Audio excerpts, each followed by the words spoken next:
friends, welcome to Lily Brook. I'm so glad you found my channel today. Don't forget to hit that subscribe button, okay guys? Today, my husband and I are going to do some salvage picking, and we're going to go to an antique store we've never been to before. We're really excited because we're looking for an antique sink for our greenhouse. But even if we don't find it, we know we're going to find some treasures along the way for our 1803 farmhouse. So come along with us, guys, and we'll see what we can find.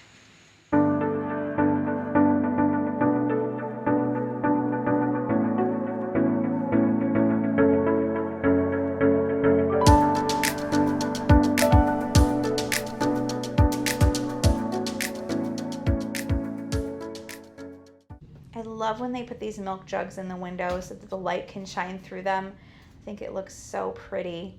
And I always look for bottles that are from my local area, but this antique store is about an hour and a half from our house, so they don't have any from our specific area. Hey Dan, what'd you find? Looks like you found a rusty treasure. Antique cherry pitter. Oh, interesting. I've actually never seen one of those before. We could probably use it. I really love picnic baskets right now. I don't know why. I mean, I like to go on picnics, and you can only use one at a time, but I just think they're really cool. And I have tons of baskets. I always look at these because different shapes and different sizes come in handy from different things. So I will take mine to the grocery store if I just need a few things. I also take it out into the greenhouse and use it there. I have a bunch of different baskets I use for different tasks. But look at this, guys. Oh my gosh, this is beautiful. I'm going to see if I can read the stamp on the bottom, which it's really small, so I can't really see what it says. But look at how beautiful this is. Oh my gosh, I might need to take this home with me. That is so pretty.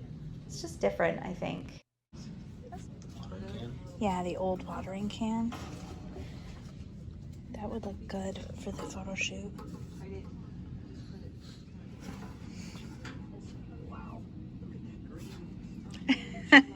Someone was using it as like a minnow trap or something.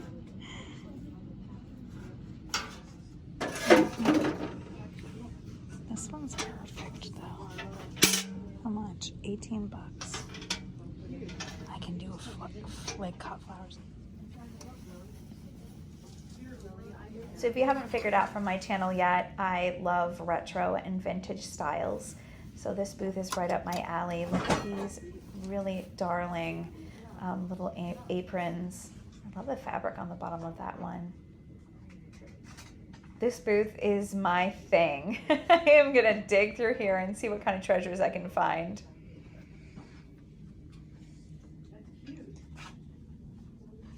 Is that a dress? Oh my gosh, wow, that is something else. That's really bright. I probably wouldn't wear that one.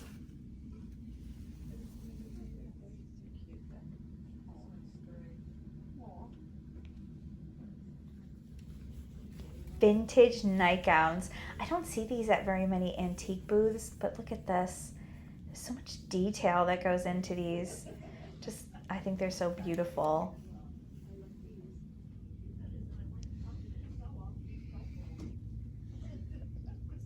I also like shopping for linens because sometimes you can find some really beautiful hand embroidered ones. They just don't make them like that these days. Oh my gosh, guys, look, this one was meant for me. It has an L embroidered right in the center. Oh, this definitely has to come home with me.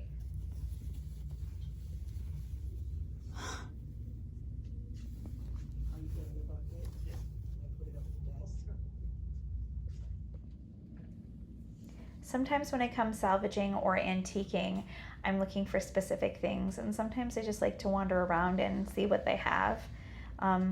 This is really cute. I like looking inside the doll houses. It reminds me of being a little girl.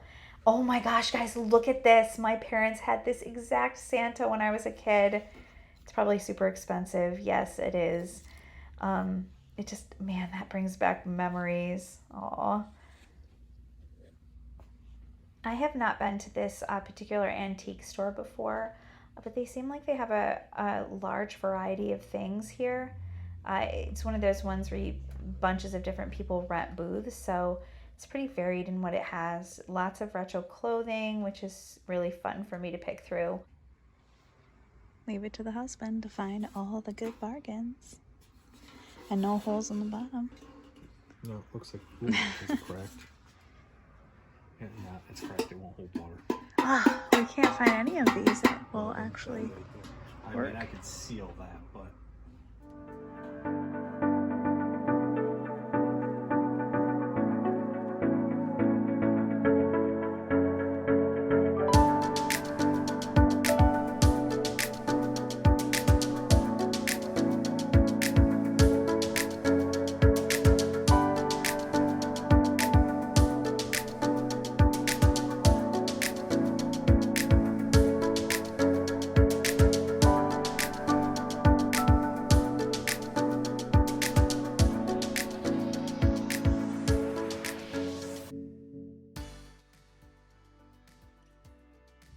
So I found some great little treasures here, but now we're going to go over to this salvage yard and see if we can find what we really came out looking for.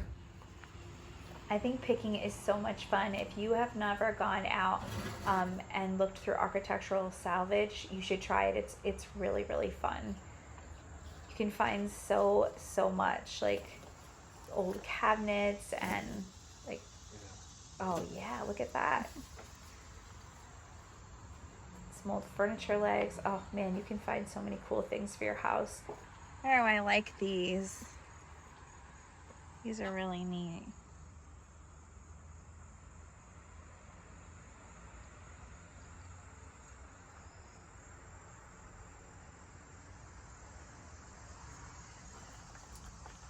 Oh, these are kind of cool too. Where do you suppose those used to go to? I think sometimes when you come to the salvage yard, you have to have an imagination, but it doesn't scare me at all.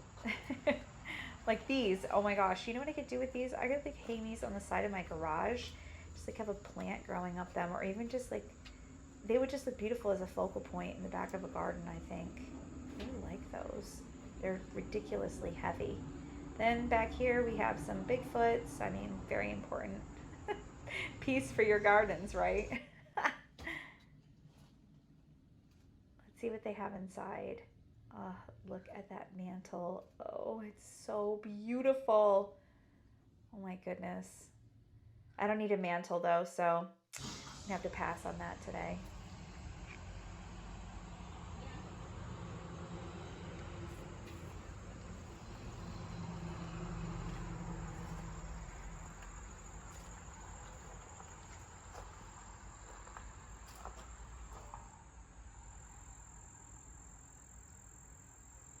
This is what I mean by picking, because a lot of times things are just like laying out in the grass or just in a giant pile, and you have to kind of pick through to find a treasure.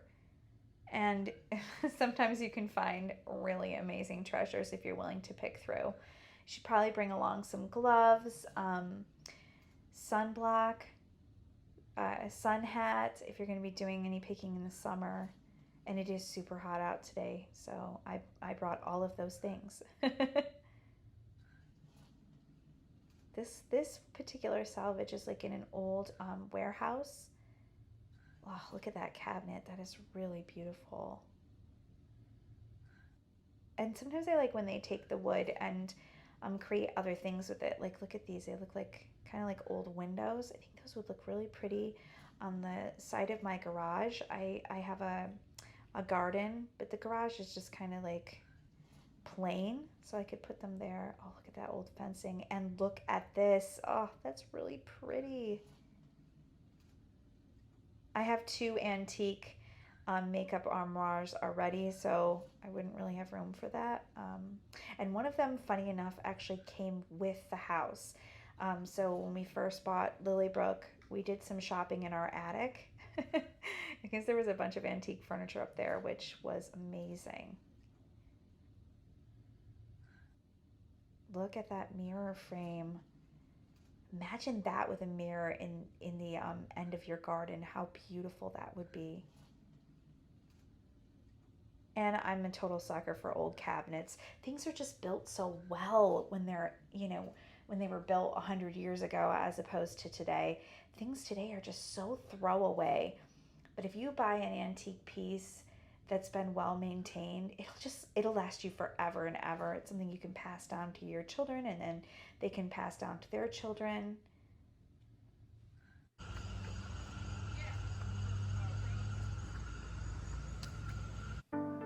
And there it is, the sink I've been dreaming of. This is going to look so beautiful in the greenhouse. It weighs about 1,000,000 pounds, but we're gonna figure out how to lift it into our car because it's less than $200 for this sink, and it is exactly what I was looking for. Dan plans to build a base for it, and then we're gonna plumb it up, and I'll have water to this sink in the greenhouse.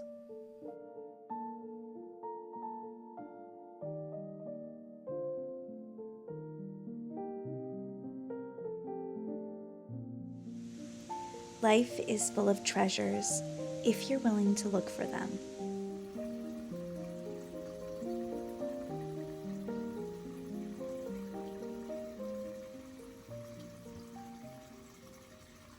Hi friends, welcome to Lily Brook. I'm so glad you found my channel. Please hit that subscribe button so we can spend more time in the gardens together.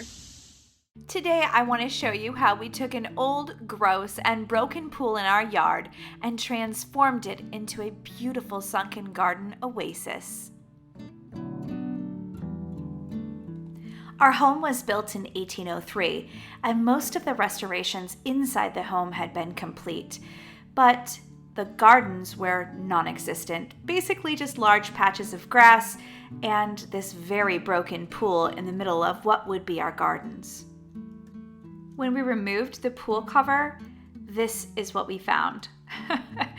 It was a disaster, and it definitely couldn't stay this way. So we did get a quote to replace this pool at upwards of $70,000, but that just didn't seem sensible for our family because we do live in Pennsylvania, and so we can only use the pool a couple months out of the year.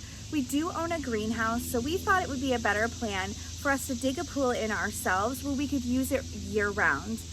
We also got a quote to have this filled into ground level and the pad around it removed, and that was over $10,000. So both options were very costly, and after visiting a lot of estate gardens who had sunken gardens, an idea was born. We began the long and gross process of removing the liner and all of this gross stuff inside of our new sunken garden. Now, you see my husband down here, but I promise you I was down in the muck as well. It's just I'm more of the videographer of the two of us. You can also see a cute little pop-up pool because that was a very hot summer, and you could catch the three of us, my son, myself, and my husband, jumping in that pool when we just couldn't stand the heat anymore. There was a deep end in this pool, which meant we had to bring in truckloads of dirt to level it out. Plus, the bottom was nothing but sand. And we did move every bit of dirt ourselves and smooth it out. This took weeks and weeks of hard work. My husband did take down the chain link fence and install a nice new vinyl fence for safety. We scraped down the metal sides and then painted them black. It's starting to look a little better at this point, but it's still not even close to being done. One day when we were out working on our sunken garden, a hot air balloon went right over our pond, so we had to take a moment and just breathe in this beautiful scene.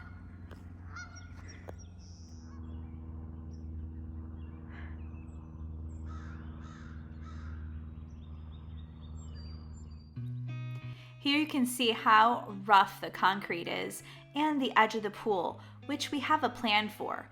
We are going to pour the concrete all the way up to the edge, so you can't see that anymore, and it should disguise that this was once ever a pool. In the meantime, we really got into this project and decided to put in a pergola. This has become a space that we hang out in all the time. Next, we began building our raised beds. If you're wondering what that pallet is, that's actually what we use to get in and out of the sunken garden. Our makeshift stairs, if you will.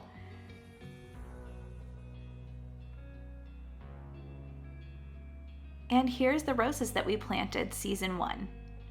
It's really starting to come along here, and my husband and I started getting really excited by how this looked.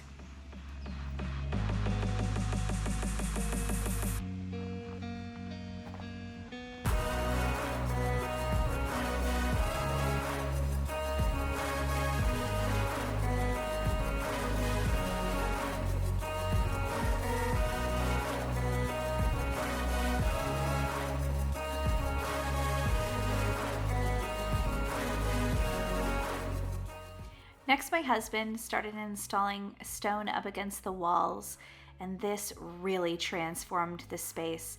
We decided we wanted to have a fire feature down in the sunken garden to hang out in, especially in the autumn time.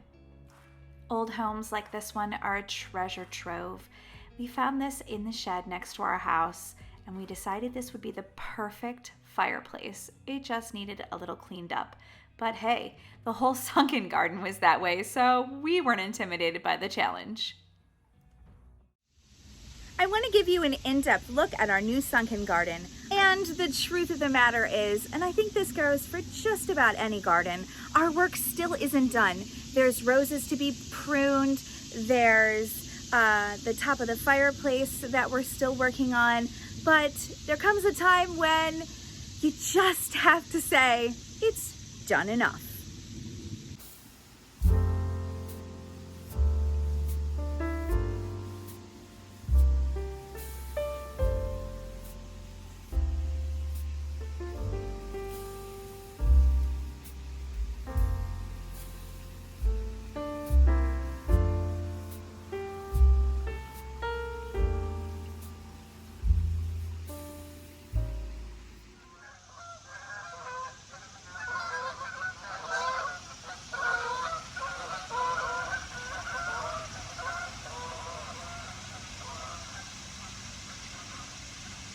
All right guys, here it is, the sunken garden.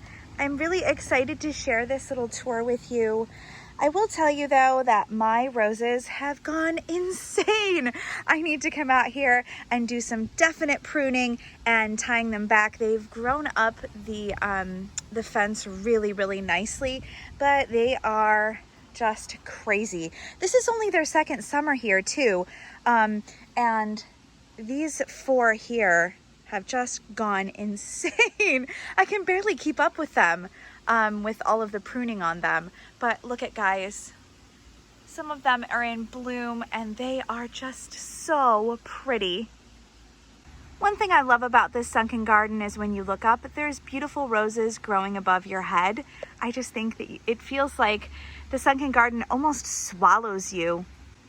And it really does make you feel like you're in an oasis.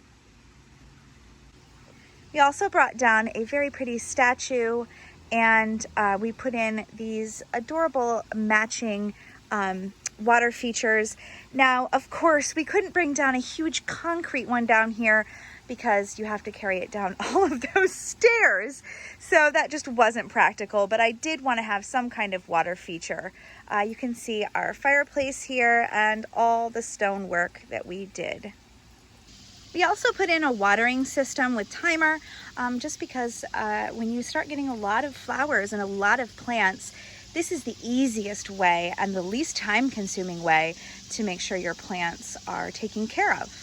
All right, guys, this is the problem when you're a gardener and you have curly hair. Things just attack you. Okay, all right, I've got it together. I'm good. Seriously, it's attacking me again. Be nice. And as a little sneak peek, in a coming video, I'll show you the walled garden and labyrinth that we're making in another part of our garden, coming soon. The last step in this process was to have the old concrete pad removed and a beautiful new concrete patio poured.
you guys think of this sunken garden? Is this something that you would attempt to do in your own gardens?